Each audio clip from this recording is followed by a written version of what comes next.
coming. And at this point, we do want to go ahead and move ahead with the program. And Craig Runde is someone that some of us have known for many years. He's an in-depth student of Prout and an activist. And his presentation, I'll just read it because it's too long for me to remember.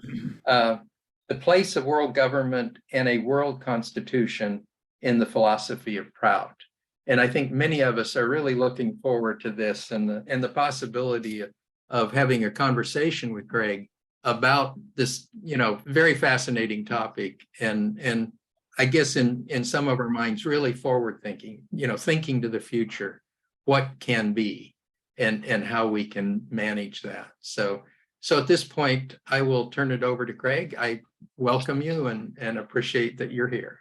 Well, thank you very much, John. Thank you for inviting me on behalf of the Prout Alliance. This is a subject that's been very dear to me for more than 30 years. In 1990, I was actually inspired by Sri Prabhat Ranjan Sarkar to do this work. And eventually, this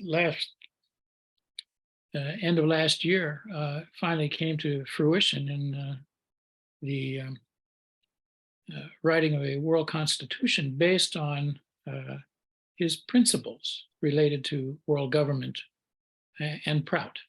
So tonight, what I'd like to do is try to do the program in two parts. First part, I'd like to share some of the key ideas about particularly world government from Sri Sarkar, and give you a chance to ask questions at the end of that presentation.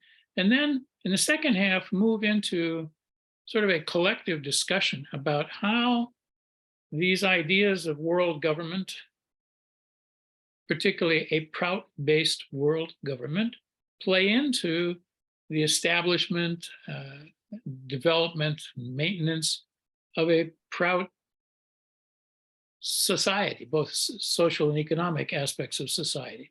So we want to see where, in effect, the ideas of world government fit into Prout more generally.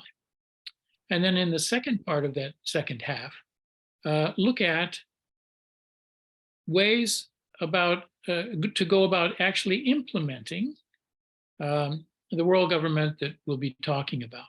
Implementation is almost always the biggest issue. And so we'll spend some time kind of looking at that together. So let's start with some ideas about a world constitution, which is something that Sri Sarkar has talked of since 1957, actually. There's reference to that even before reference to Prout. But around the same time frame, there was a great deal of discussion of both in the late 50s, early 60s, and then it went on through 3 decades. It's pretty clear that the ideas of world government that Sri Sarkar promulgated were informed by the spiritual philosophy, the philosophy of neo-humanism, the philosophy of Prout. And you find all of those things not necessarily explicitly mentioned, but clearly they are involved there. You see ideas about the concept of cosmic inheritance, where all people are part of a joint family, and that none of the resources of the universe are to be owned by anyone, but are to be used by all. And so there's this notion of connectedness, jointness among people. There's also ideas stemming from neo-humanism, where there's a strong emphasis on the concept of universalism as opposed to smaller isms,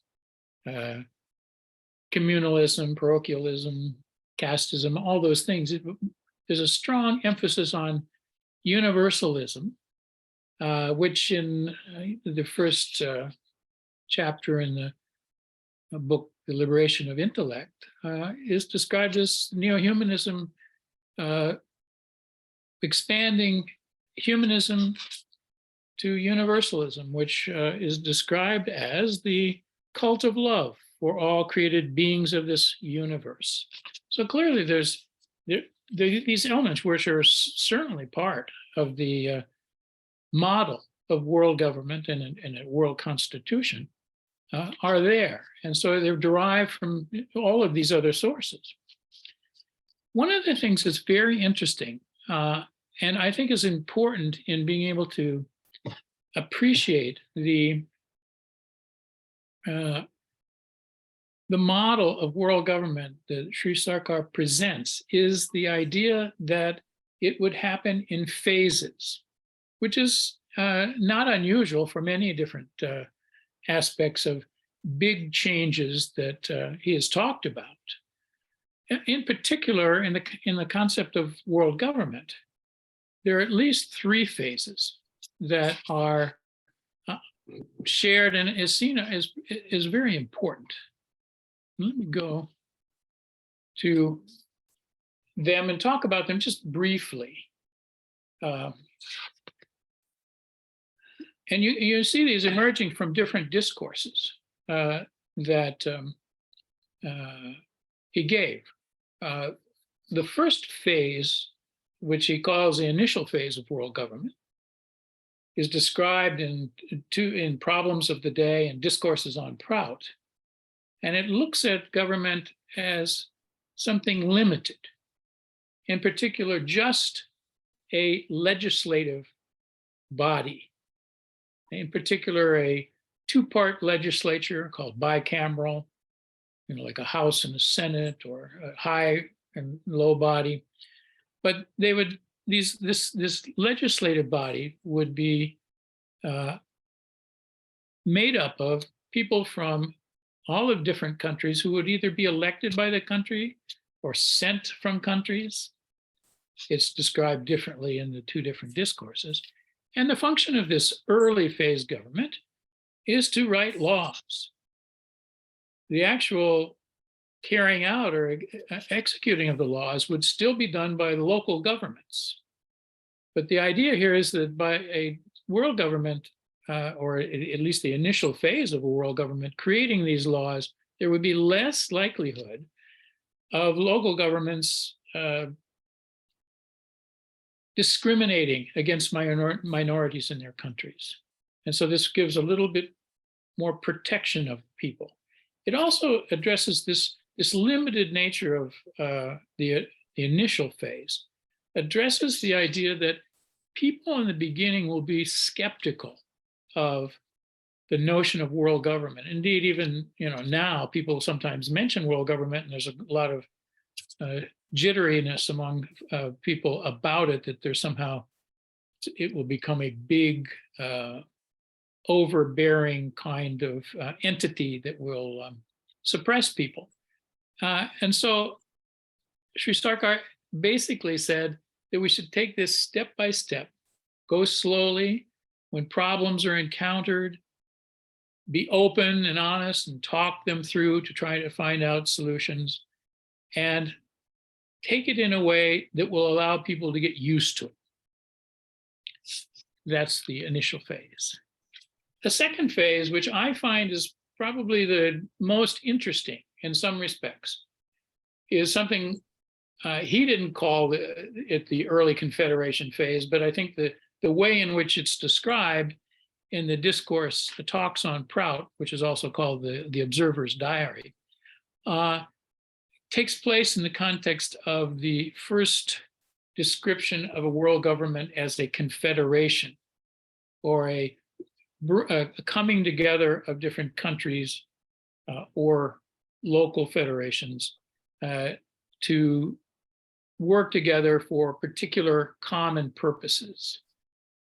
And the structure of this is the idea that all of the, he calls federated states, but in other contexts describes as countries of the world, would be part of this confederation. The different countries themselves, by that point, would be made up of self-sufficient economic units, in other words, socioeconomic units. And those different socioeconomic units would themselves be overseen by the advent of what he calls Sadvipra boards, sometimes called dictatorial boards, sometimes called the benevolent dictatorship of Sadvipras. But the reality is, it's the notion of Sadvipras, which are morally upright, spiritually motivated, and service motivated people, become very important to the integral structure of government. And we'll talk more about that later. The function of this second phase still includes lawmaking, but it also includes some very limited administrative or executive powers. And the one that Sri Sarkar mentions is a world militia, meant to maintain peace and tranquility among the different countries in the world. Now, this is a big step, and we'll look at it when we talk about implementation. The third phase that is talked about, again, and it's not explicitly called this, although there are places where these words are used. I call it a fully vested administrative phase. This is where the world government reaches a fully functioning operation. Its structure continues to have boards of Sadvipras involved, although now at a global level.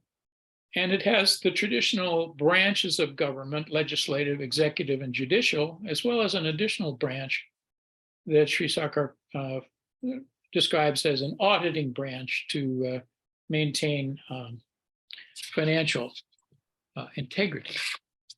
It will do all the normal things that governments do in terms of policy making, passing laws, executing the laws, interpreting laws, and managing other aspects of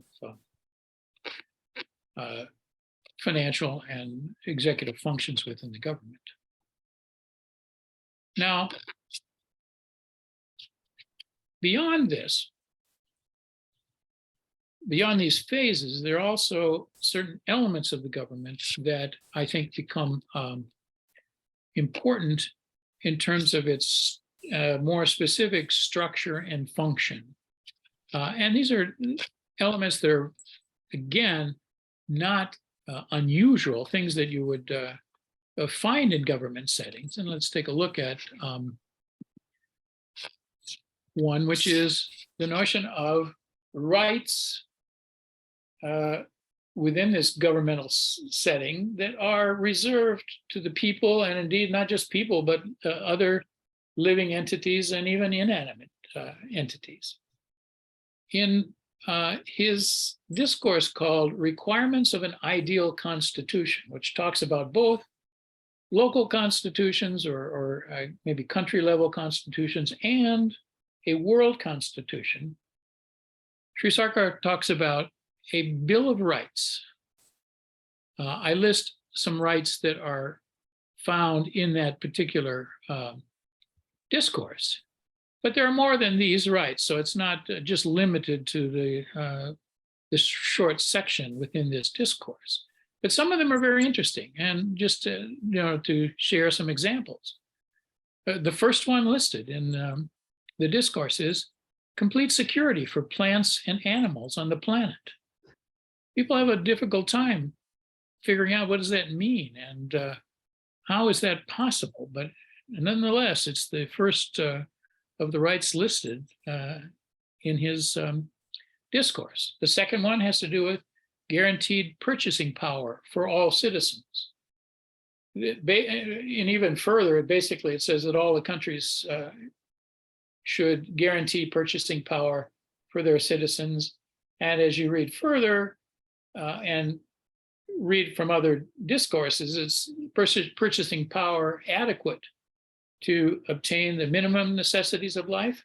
And from later discourses, something known as maximum amenities, things that make life easy. So the notion of guaranteed purchasing power, which is clearly, the minimum necessities is a clear part of the philosophy of Prout, is in fact written in to this world constitution and affects countries as well, because they have to be the guarantors of this particular right. There are another set of rights which Sri Sarkar describes as fundamental rights that include right to spiritual practice, or dharma, as he also calls it, cultural legacy, education for all, and indigenous linguistic expression. In other words, the ability to speak and express in your own language, which is a significantly important practice for him. Now, what's interesting is, as he begins to outline these different kinds of rights, and as I say, there are other rights in different discourses, the right to travel, the right to be able to settle in different places, the right to be treated equally under the law, and so forth. But one of the points that he makes to balance out these rights is that if the practice of any of them conflicts with what he calls cardinal human values, then that practice should be immediately curtailed. So what does that mean? Well, maybe easiest to describe it by example. The first right of complete security for plants and animals on the planet, if that was carried out to the last degree, it could mean that nobody could eat. You couldn't eat a plant, you couldn't eat, people couldn't eat animals or whatever. But in this case, if that right jeopardized the right of people to live, that would be going too far and it would need to be curtailed. So there has to be some sort of balance there. Likewise, if there was a cultural legacy of some group of people that involved harming animals or harming other people, that would probably conflict with cardinal human values and need to be curtailed. Now, what are cardinal human values in this context? Typically, they're values that are recognized by peoples throughout the world. There are not many of them. One example would be that you can't murder another person. That's against cardinal human values. The values don't change much. There's a need within this constitutional context to clarify what constitutes cardinal human values, but that is, in fact, part of this model.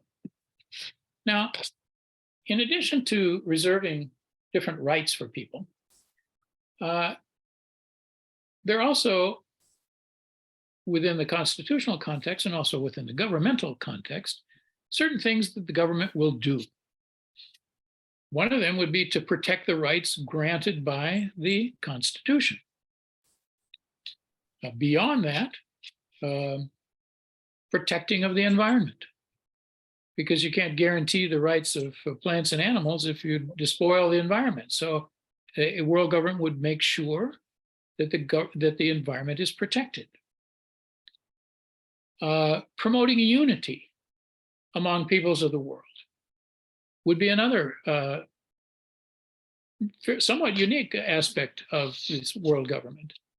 And one of the things that Sri Sarkar brings up as an example of this is that he advocates the development of a common correctional system or common penal code for people all over the world, so that people in one part of the world can't be arrested for one thing, in another part it's seen as legal. A common correctional code, and I use correctional code because he also advocates that people.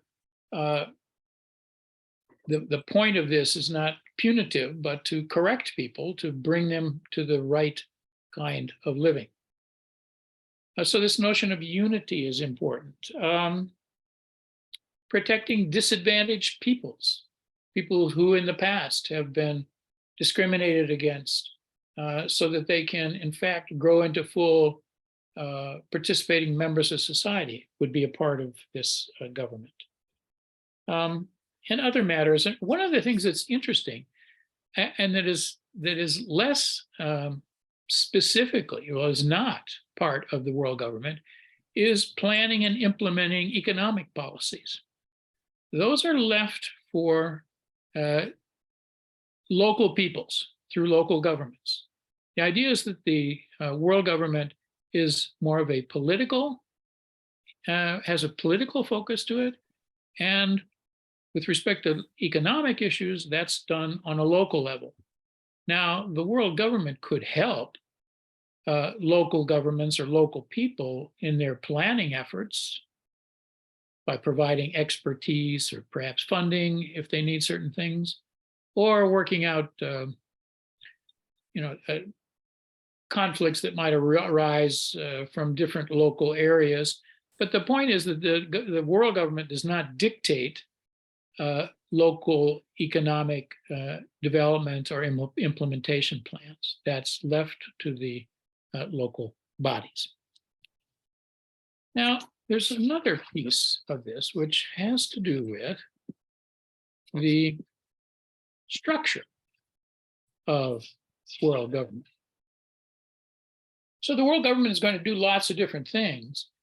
And how is it going to do it? And who's going to do it? Well, in Sri Sarkar's model, there is a part of government which is somewhat different than what we would find in government settings today. And there are also parts that are very similar.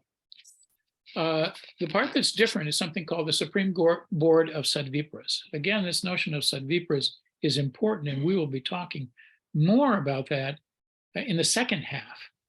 But basically, we'd be talking about people who are highly moral, spiritually elevated, service-minded, sacrificing for society. And it is among those people that a group would be chosen to serve as what is called Supreme Board of Sadvipras, the purpose of which is to, first of all, develop general policies for the government, and then secondly, oversee the other areas of government, the other branches of government, to make sure they are doing the job and doing it properly. Now, those other branches are ones that are fairly familiar. There's a legislative branch which makes laws, drafts laws, executive branch which manifests or executes those laws, the judicial branch which will interpret the laws and also will oversee the process of correctional code, and then an audit branch which makes sure people are spending money properly. In each of those branches, or at least the first three, and probably the audit branch eventually, they will be run by their own board of Sadvipras. So there will be a legislative board of Sadvipras, executive board of Sadvipras, judicial board of Sadvipras, and although it's not expressly mentioned in his discourses, probably an audit board of Sadvipras eventually. And all of these different boards of Sadvipras, and this is a sort of a unique and interesting and controversial part of the world government. These Sadvipras themselves, people serving these roles have to be Sadvipras. So that means there has to be some sort of criteria developed that would determine that certain candidates for these offices are in fact Sadvipras with the right kind of credentials and experience to serve in these roles. But also they are elected by Sadvipras.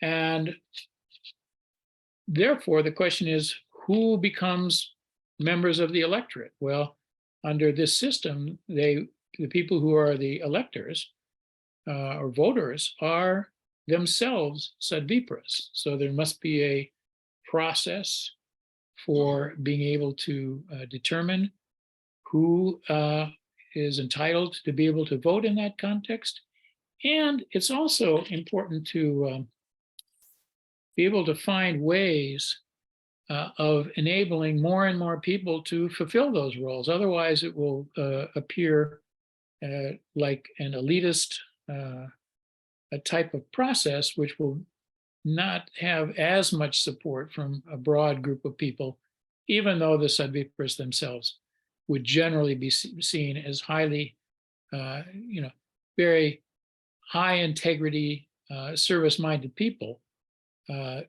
given the importance of voting and participation in government. Now, it's important to find ways of broadening the numbers of people who would be in the role of being able to vote for these different boards. Now, let me stop there and ask if you have any questions at this point, because these are just sort of basic elements of the world government model, the world constitution model, which themselves,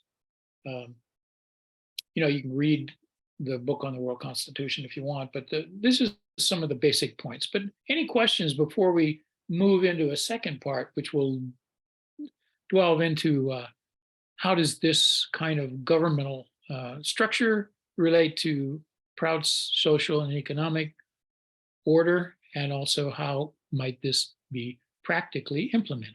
So, questions? There are no questions in the chat. If somebody would like to raise hands. Yeah, that would be fine. Great. Mark, go ahead. Okay. Yeah, what is your understanding of what are cardinal human values? I've heard that term and people attempting to define it. What are the cardinal human values? Yeah, and it's an interesting, it is an interesting question, and a part that really took a lot of effort to try to discuss in the book and come to clarity on. First of all, there are values that are widely held among human groups. The one explicit one that I've seen is murder. There's a prohibition against murder, which is seen as a cardinal human value, and Sri Sarkar even mentions it as such in a discourse called Mass Murder. These are also values that don't typically change a lot over time. You might find them in different kind of sort of cultural or religious settings, although they're not religious values per se. The things against stealing, whether it comes in a 10 Commandments or in a Jama and Niyama context, that type of thing that would be broadly seen as not acceptable would be, a cardinal human values. Are there ones that are sort of positive in nature? There could be. There is one place in one of his discourses where Sri Sarkar talks about principles, or at least some principles of Jama and Niyama, in fact, being cardinal human values.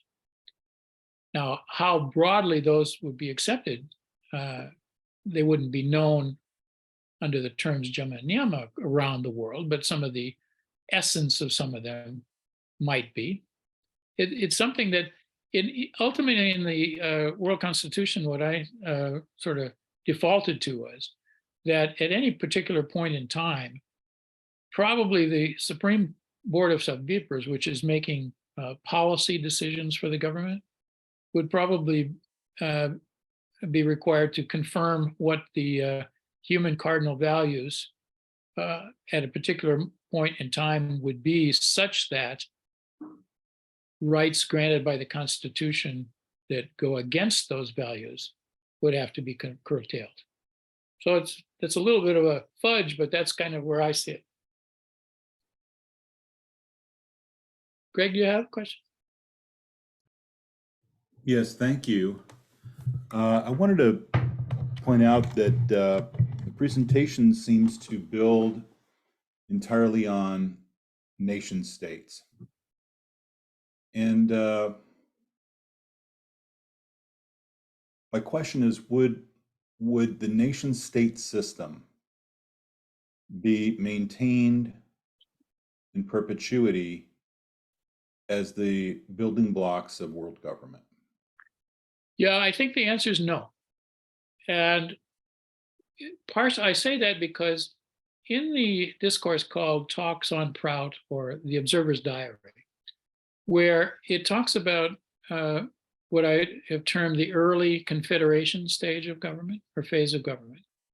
It talks about there being a confederation and that the countries or states that make up the government themselves are made up of socioeconomic units, self-sufficient socioeconomic units from a Prout standpoint. In other discourses, in particular one called socioeconomic groupifications, it is clear that over time, those entities, the socioeconomic units, will merge. And so ones within a country may merge, but ones in neighboring countries may merge. And ultimately, there'll be one socioeconomic unit as described for all of Southeast Asia. And in the long term, there'd only be one socioeconomic unit for the world. Well, as those socioeconomic units begin to merge and change, that I think will completely affect the sort of sustainability of what we know as countries. And that over time, there will be no countries. There will be just a single global political and economic unit. And so that would be the short answer. Thank you. Sure. John. Thank you. I'm sort of curious, and I know we've had conversations in the past, but it might be interesting to put what you're talking about and sort of fast forwarding into what would be a world constitution in support of a world government in the sort of arc of human evolutionary thinking on that. You know, I mean, some could argue significant things were done, you know, at the time of the Magna Carta and the Charter of the Forest, which really invokes the whole concept of the commons, and you know, in the sort of evolution. And I know as an attorney going through law school, you have to study constitutional law, and I think it's fascinating that William O. Douglas, still at this point the longest serving Supreme Court justice, really got into some interesting things. And he was one of the first that espoused the concept of nature, of trees having standing. You know, so I think he was, you know, really thinking ahead as well about, you know, the rights, what we would regard as neo-humanism. So I'm just curious what your thoughts are on sort of that arc of evolution and the sort of pinnacle that it looks like it's heading for that you're sharing. Well, it's interesting how people are, there is an evolution taking place. I mean, you see whole countries, Ecuador, I think Peru now, are in fact granting rights to not only plants and animals, but to ecosystems. So it is kind of inevitable. It seems as though, but there'll also be sort of reactionary periods where there'll be some, you know, backsliding, I believe. But I think that the most critical aspect of this, from my perspective, and we'll get into it when we talk about implementation, is the advent of the people who Sri Sarkar calls sadviparas, because they will not only espouse the philosophy and practice seen in the world government literature of Sri Sarkar, but also they will practically try to move it ahead towards implementation. So to some extent, I believe, because I'm a pretty, firm follower of Sri Sarkar on these things, that if the advent of Sadvipras comes about sooner, then these issues will come to the fore quicker, and we will actually move towards this. It's a big jump. There's no question. Even the initial phase of world government is a big jump and will require some large steps. But I think the biggest steps will come from, whether or not we have adequate numbers and quality of Sadvipras. Mark. Thank you. I think perhaps you can answer this quickly, but I'm just wondering if you can clarify the Bill of Rights. Is that to be of the 3 stages of implementation of the Constitution? Do you assume that that will be part of the first stage, or will be implemented later? Yeah, it's be very binded interesting. on countries.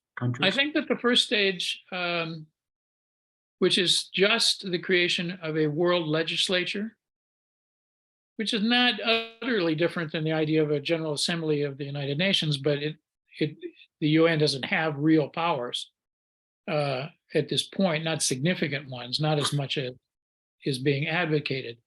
But that would be just a subset of the world constitution, because it doesn't really look at a world government fully functioning. There's no administrative or executive parts to it. So I think in the second phase, the phase dealing with the early Confederation, that would be the phase where I think that you begin to see more full implementation, and probably a pretty close to full constitutional description.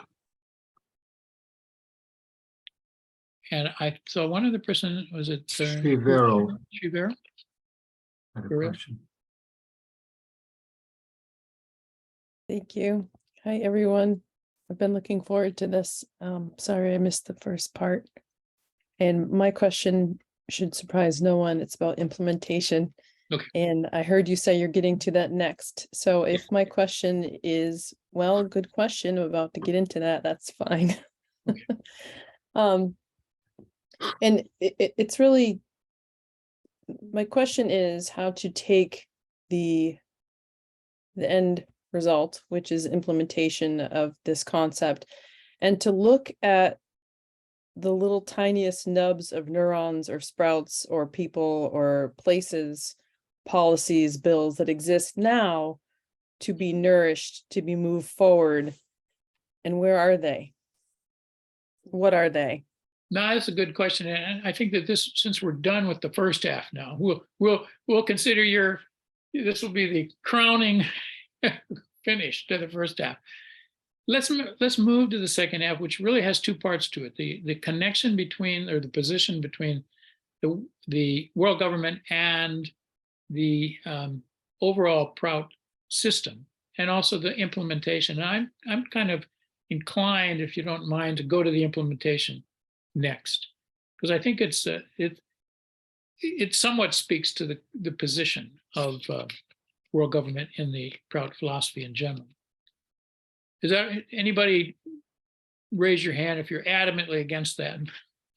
But otherwise, we'll go to implementation.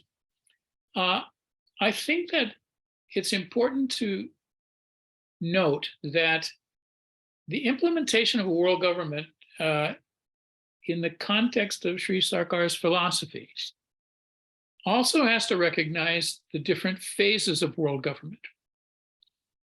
And I will talk about 2 of the phases and what I see are the key elements, but then I'd like to work with you on how to implement the middle phase, which as I say, I think is the most important.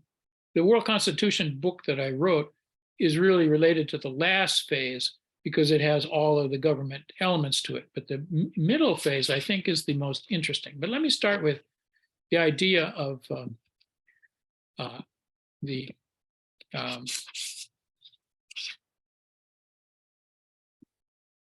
first phase. So we're creating a bicameral legislature with representatives from countries, and they're going to make laws, and the countries can execute the laws, but the countries don't have the right at that point to frame new laws. That's a big jump from right now, where we have, in effect, countries making their own laws and executing those laws, and basically hands off, stay away. You know, we're sovereign and we don't need outsiders to tell us what to do. Now, the bicameral means there's two parts to a legislature. In the US, it's House of Representatives and Senate. Some places in England, it's the House of Lords and the House of Commons, but there's two parts. So in this context, how would you think it would be possible to jump from a world where it's, you know, predicated on sovereignty of countries to a place where the countries give up their right to make laws, and they'll execute the laws, but a world legislature will be the one making the laws? What in the world would possibly facilitate that change within, you know, the believable future? What are some ideas? Need. Now that's interesting. And say more about that. If there's a need, there's a way to, people will find a way to communicate and to move things from one place to the other to a desired outcome. Absolutely. And one of the needs just referenced in the chat room is a major global crisis. And I think that this is one possibility for seeing a change from this sort of excessive sovereignty to a global legislature, whether it's climate change, environmental degradation, pandemics, wars, things that countries are not able to deal with by themselves now, may be something that moves people to push hard enough to go beyond this current system. Now, that's going to take a big push, but you know, you think about young people nowadays, they see their lives, their futures severely threatened because, you know, the system is not addressing the major types of environmental issues that could, you know, completely undercut their lives. So that's a big thing. But hand up for Sir Benediti.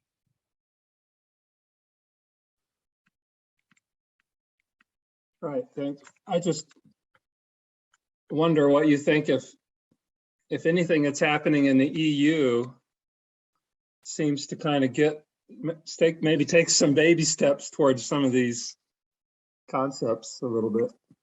No, I think that, I mean, people have suggested it, and you think about the EU, it was really, it emerged from earlier groups that had been created as a result of the world wars. And so catastrophes, in a sense, pushed people to do things that had not been done before. And so I think that this is certainly a possibility. Another possibility is demographic change. You know, within 1 year, India will be the largest population country in the world. Within 20 years, it'll be either the second or the third largest economy in the world, and will continue on that direction to up. If the Proutists in India are able to make a big, you know, impact on the way that that country works, it would have a huge impact on the world if it becomes the physically, you know, numerically largest and also economy largest. That could be a change that we'd never even think about, but that there are things that could happen that could enable this kind of change to take place. But for time purposes, let me jump quickly to another one of the phases and just talk about, this is the final phase. This assumes that the early confederation phase has occurred.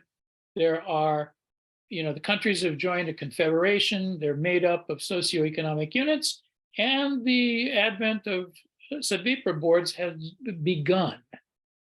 Well, to move from that to the fully vested administrative phase, which is just a more complete running of government than is found in that earlier confederation phase. Basically, you need higher caliber Sadvipras able to participate in world government. So you need Sadvipras who are also well-trained and experienced in governmental functions. And I think for legitimacy, you need larger numbers of people fitting the title of Sadvipra who can be part of the voting structure of the world, lest it be seen only as an elitist kind of thing and it doesn't have the support of the general people. Now, there are ways in which that can happen, and I just want to reference a couple of Sri Sarkar's discourses. I don't want to go into them now because we don't have time, but I think they're very interesting to take a peek at. One of them is called the Transformation of Psychic Pabula into Psychospiritual Pabulum. And the other one is called Mind Grows in Magnitude. I just want to read one part from the Transformation of Psychic Pabula to Psychospiritual Pabulum. With the smooth, natural, and progressive channelization of the psychic urges of the individual and collective mind towards the supreme entity, psychic pabula will be converted into psychospiritual pabulum. Then each person will be a Sadvipra, and the whole society will be a Sadvipra Samaj. Even though in some respects, it doesn't look like we have very many Sadvipras hanging around these days, I think the suggestion is that there are things that can be done to help people train, learn more. You begin to see the inklings of courses being taught. I think one of them is at the Neo-Humanist College of Asheville, where some of the principles of what would help make Sadvipras are beginning to be taught.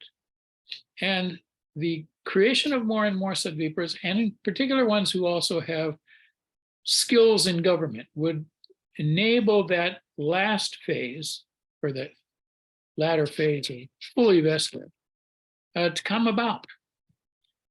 But I think that the one I'd like to ask you about more is this one, which is the early confederation phase, which I said for me is perhaps most interesting. We would have a confederation of countries. These are countries coming together for mutual purposes. They give up some of their rights or powers in that confederation process. Those countries or states would have socioeconomic units. They'd be made up of them instead of political units. And then finally, there would be Sadvipra boards overseeing government functions. So we have a confederation of countries made up of socioeconomic units, and those socioeconomic units and the higher levels of government are made up of Sadvipra boards. That's a big jump, but I think that that's where the real critical part of this may take place. And I wanted to ask you for your thoughts about how any of that would happen. Let's assume we get a global legislature, and the countries have agreed to kind of go along with that.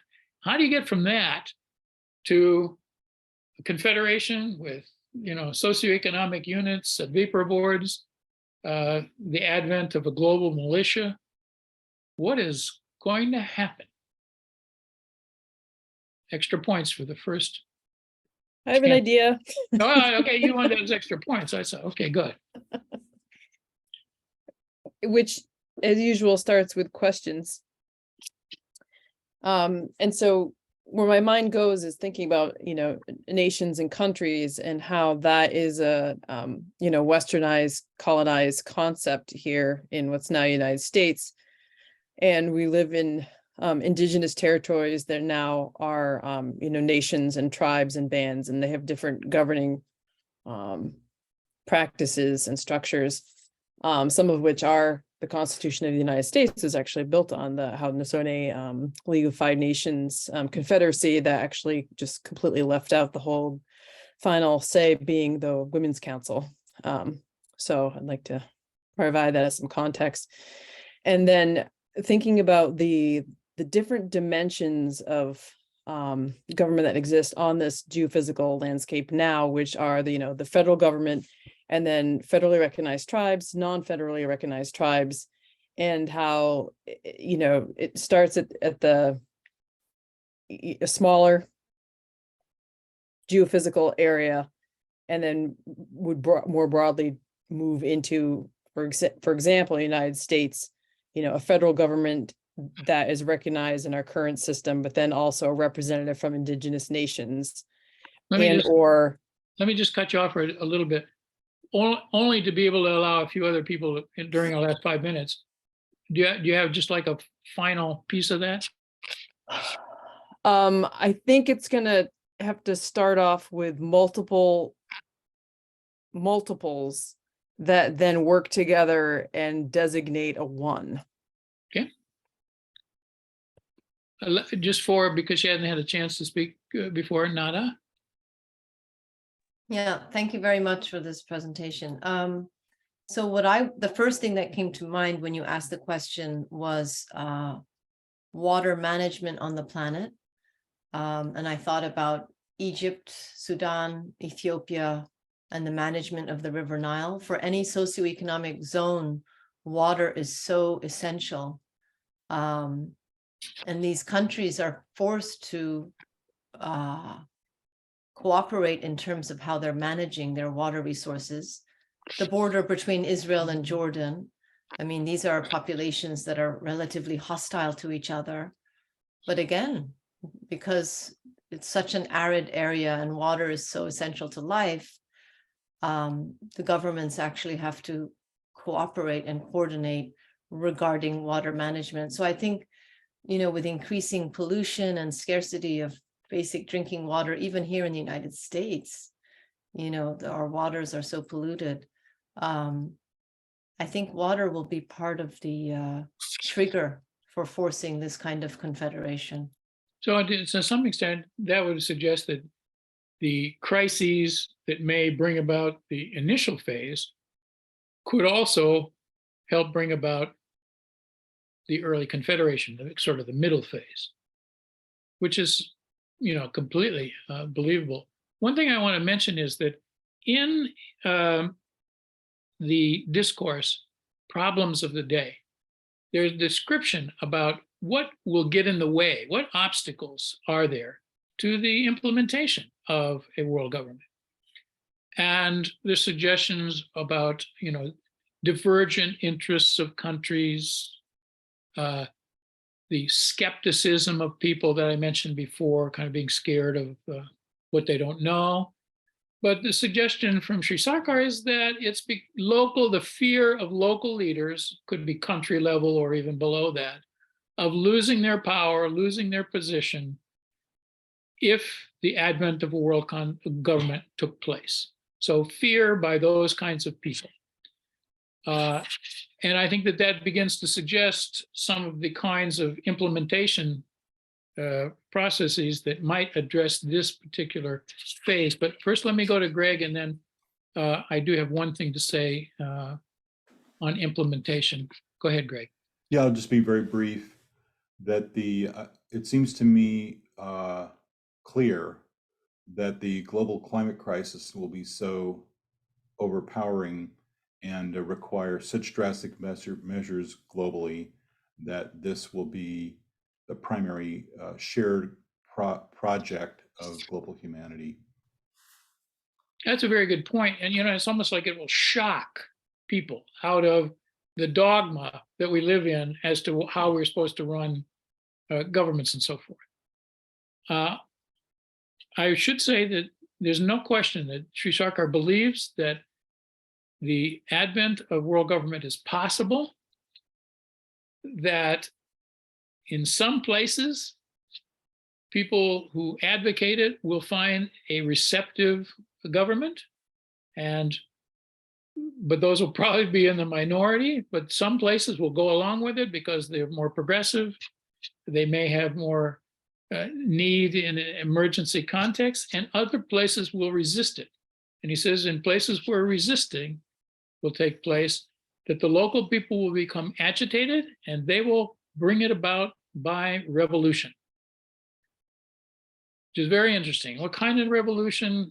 You might look at the discourse called nuclear revolution as a possible sort of type of approach. And once again, though, I think that the people who will be instigating, inspiring, and leading in some way, guiding for sure, this kind of revolution and ultimately the transition to this type of world government will be the kind of people that Sri Sarkar describes as Sadvipras. So I recommend some careful reviewing of his writings on Sadvipras. There's one discourse called Sadvipra Boards, which is actually very interesting, I find. But there are others that suggest that describe Sadvipras, how to enable Sadvipras to be trained or, be made, and then how they can go about actually helping implement this kind of thing. And I think that will be a real key thing, and I encourage you to take a look at it. And time is up, so I want to respect your time. Thank you. Well, and yes, thank you very much for this presentation. I suspect there are many of us that would like to continue the conversation, but maybe we could do that in the context of scheduling something else. Or I don't know if Craig's willing to stay on for a little while, if people do have other questions that I want to be sensitive to his time as well as everyone else's. No, I'm okay. I don't, but I wanted to make sure that we end so that everybody who needs to leave can do that. So I think Tapan maybe would like to. So don't feel bashful to leave if you need to, and don't feel bashful to stay.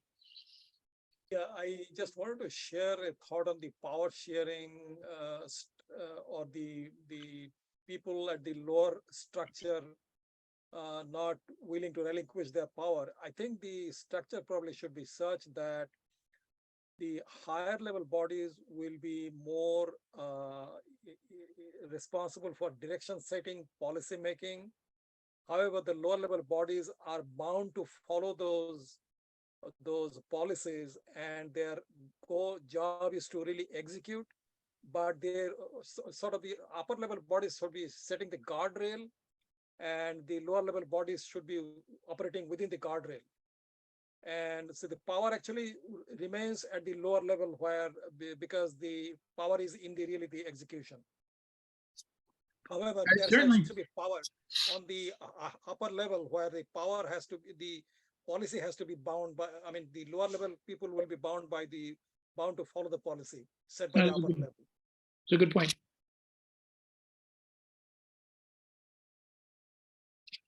Alex? Yeah. First of all, I just want to thank you so much for this very clear and pretty concise description of Sarkar's vision for world government. It's a pretty complex thing. He's taking a lot of elements that were kind of the best of previous eras and combining them with a new ethical, spiritual paradigm to oversee these functions. And you've really set the stage for the importance of Sadvipras themselves. And, what I'm most intrigued by in this discussion is the emergence, the training, the development of Sadvipras and their coming into power. And I realize it'll be on the local level first, as they develop self-sufficient socio-economic regions, blah, blah, blah. And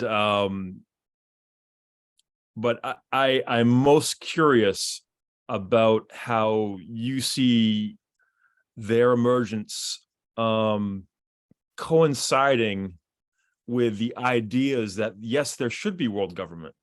Yes, there should be a collective vision of humanity for all beings, for all peoples.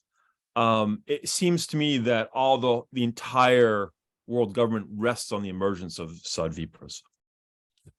You know, it's interesting that there have been lots of world government, world constitution movements, documents, and so forth.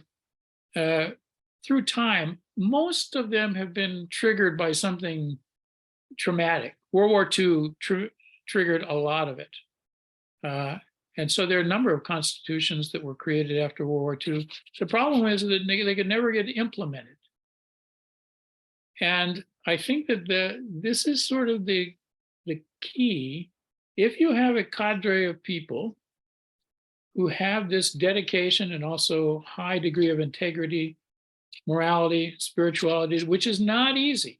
And even in Sri Sarkar's model, he's not saying that there's individual people going to run these different departments. Everything's based on a board.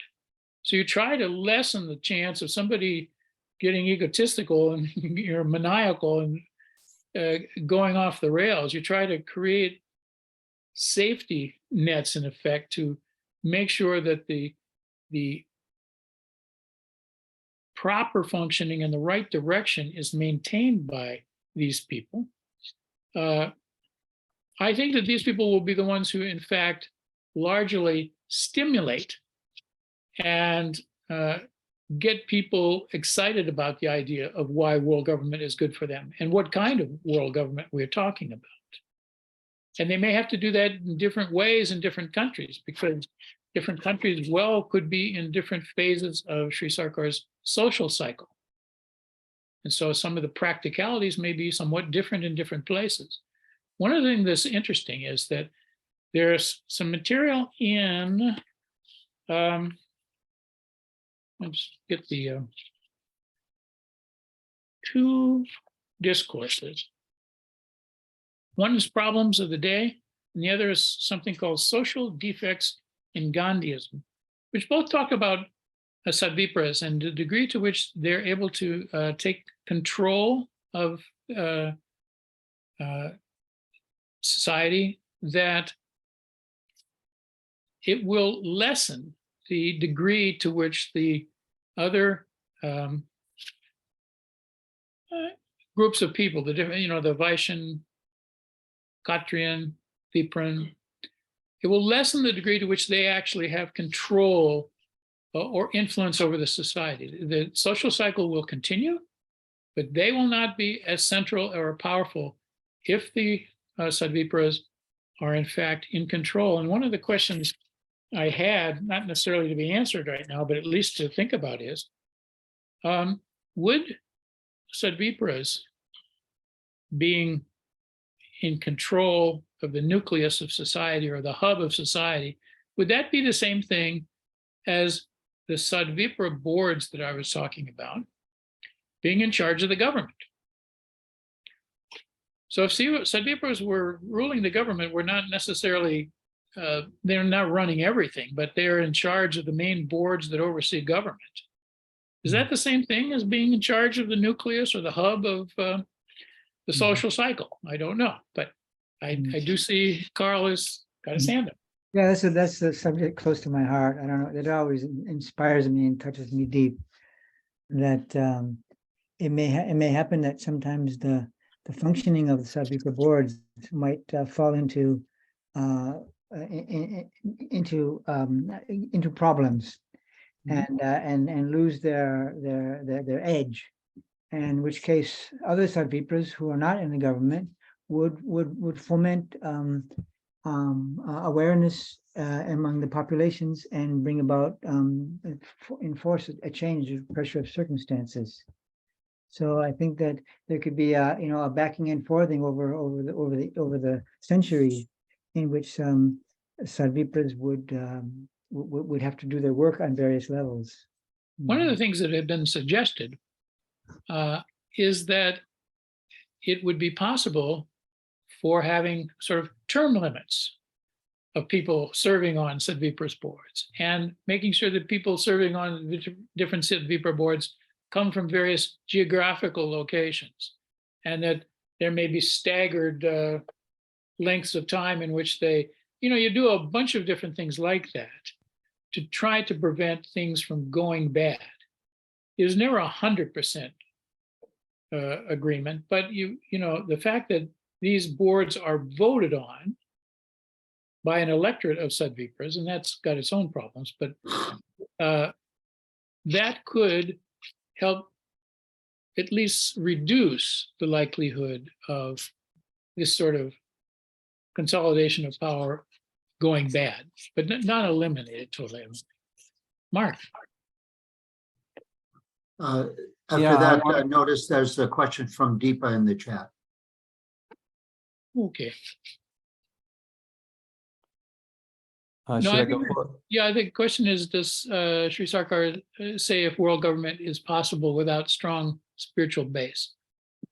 I don't know that those words exactly are used, but there's no question that the sentiment is that that's essential. Not only world government, but frankly, democracy is not possible in any form without it. And so I think that the strong spiritual base is clearly a part of it in terms of practically putting a government together and running it. You need people, and he focuses on Sadvipras being the sort of main overseers, but they don't do all the work. There's a whole bureaucracy of people and others who do work of government, but at least the people overseeing it have to have a strong spiritual base, for sure. And you would want the government itself to be manifesting that in terms of its policies, and laws, and what it's doing. And Mark neither. Yeah, I would like to go back to how does this transition occur? Sarkar predicted the fall of communism. He said not in his lifetime, but shortly after. Soviet communism particularly, and it fell, and no one had a plan. So economically, those that could operate an economy was the mafia, and others, in a sense, embraced a type of capitalistic thinking and became oligarchs. So, and then he said, capitalism will fall next. And if I have it right, it was something like it will blow up like a firecracker. Do I have that right? I think you do. So there's the opportunity. If there is enough people who have a plan, you have a period of time where there's complete chaos, lack of governance. And I was in Russia shortly after that happened, and it was a vacuum waiting to be filled. And so European capitalists were coming in and buying up resources, etc.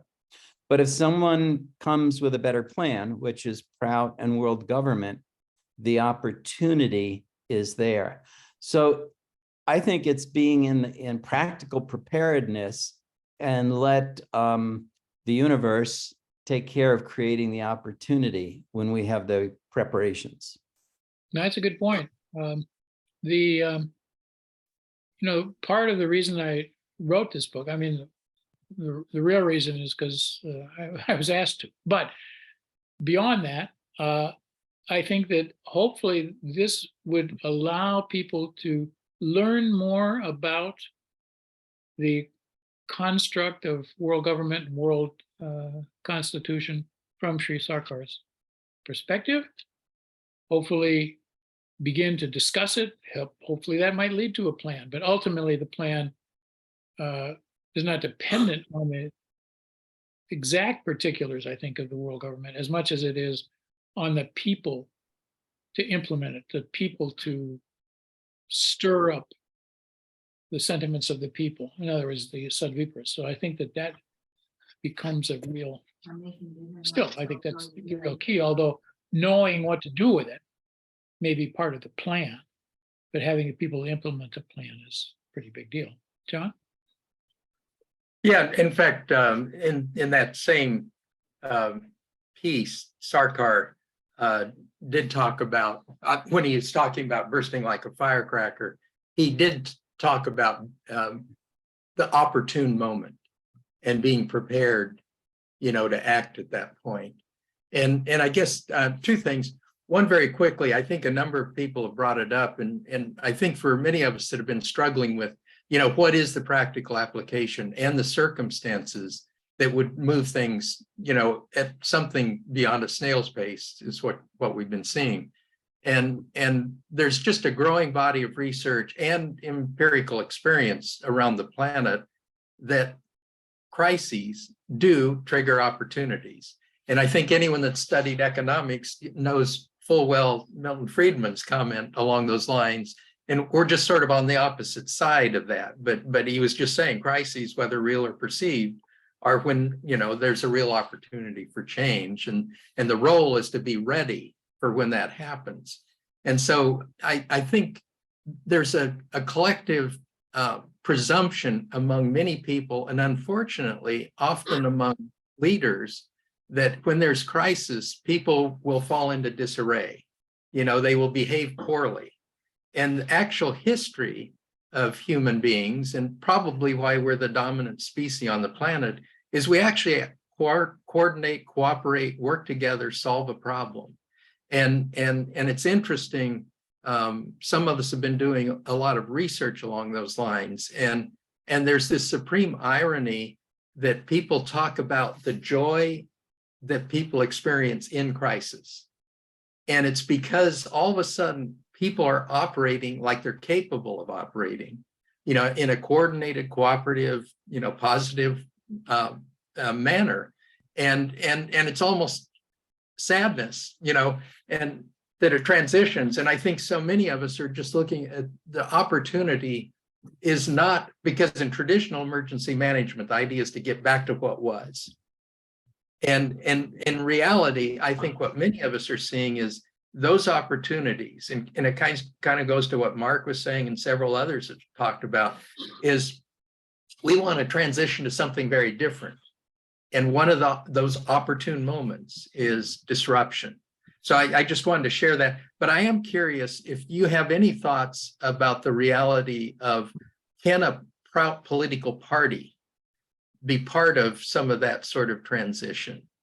And we know that, I've spent time in Europe. I mean, I know there's a Prout party in the EU, in Germany. And I'm seeing interest. A few of us explored that a number of years ago. And ironically, most of the interest we received was from places like New Zealand and Australia, where a number of people have been active in that kind of effort. But anyway, I'd just be curious what your thoughts are on that.